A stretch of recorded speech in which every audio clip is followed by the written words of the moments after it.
Ready, start. I have come here to see things for myself, tell you of our aims and ideals, and find out your needs and ambitions. I want to dispel any apprehensions you may have. For one thing, I want to remove the impression some people have that we harbor any ill feeling towards Hyderabad on account of the past mistakes of some people here. We harbor no such rancor. Let no one now nurse any ambitions to kill and gain so-called martyrdom. Whatever is legal is fully acceptable, whatever the cost. Now it is up to the ministers to see what is to be done about past crimes. The people who were responsible for these things in a big way have already run away, but I need your cooperation to ensure that no innocent person suffers in their stead. Another thing I want to say is that our decades of slavery, not just in Hyderabad but all over India, have left us inert. Our millions of unemployed must be turned to productive work. In greater production lies India's redemption. Self-rule has raised many hopes and expectations, but these can be met only out of greater production. There are some who think we should immediately apportion out whatever India has right now, but that would be a sharing of poverty. That the way the communists want it to be done would be madness. Even their mentors, the Chinese, have not done it that way. Assault, murder and pillage among poor villagers is hardly the way to bring about communism.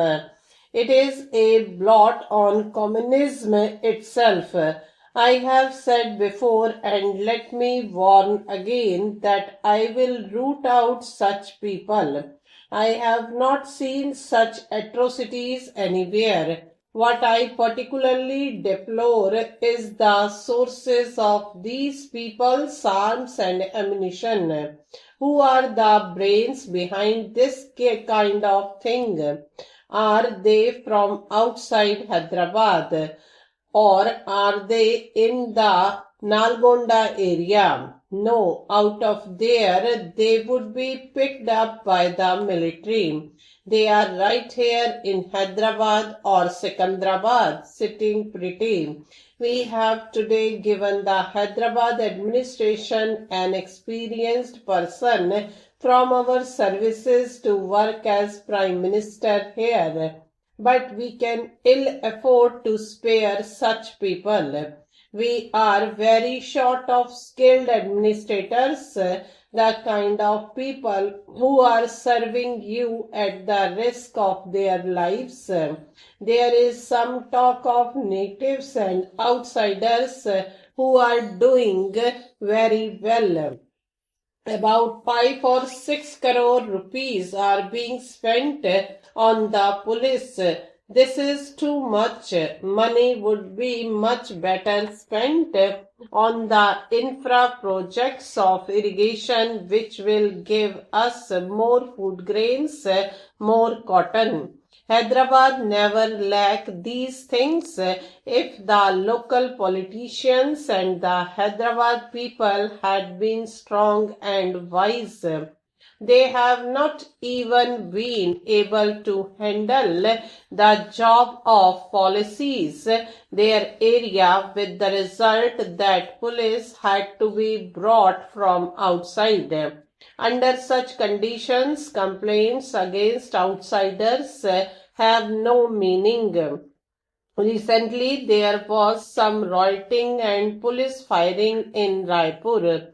It was noised abroad that it was food riot. For one thing, people with a family of 4 draw ration for 14 and still expect rationing to work. For another thing, there was enough stock of food grains in Raipur, but the way to get at it was to approach your own representatives in government, not to loot the store, stone the police and create disorder. This is no way to run Swarajya. Such thing bring a bad name to your state. Hyderabad's bad reputation reflects on India's name.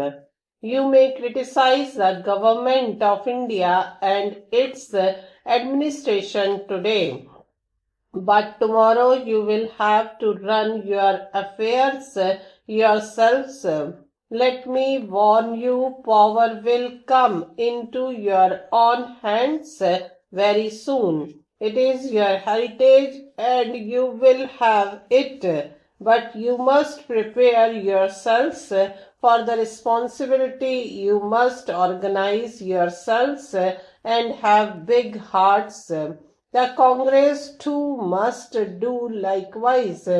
It should keep the door open for good men, wise and able men who want to take part in politics should also be willing to follow the rules and disciplines involved in it.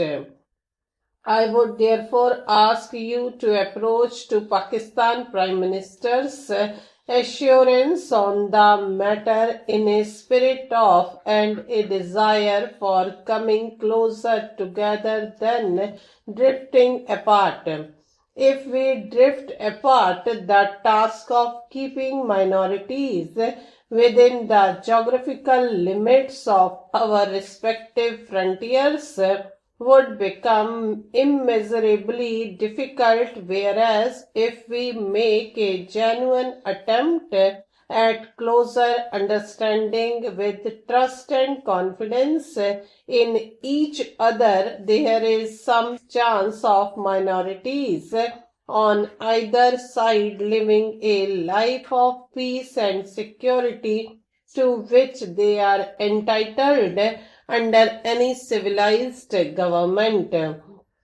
I regard it profitless at this stage to enter into any disputation of respective responsibilities for the tragedies that have occurred on both sides of the border. I can tell my West Bengal friends quite candidly that it is the ugly and deplorable incidents which happened on our side of the border that made us stop.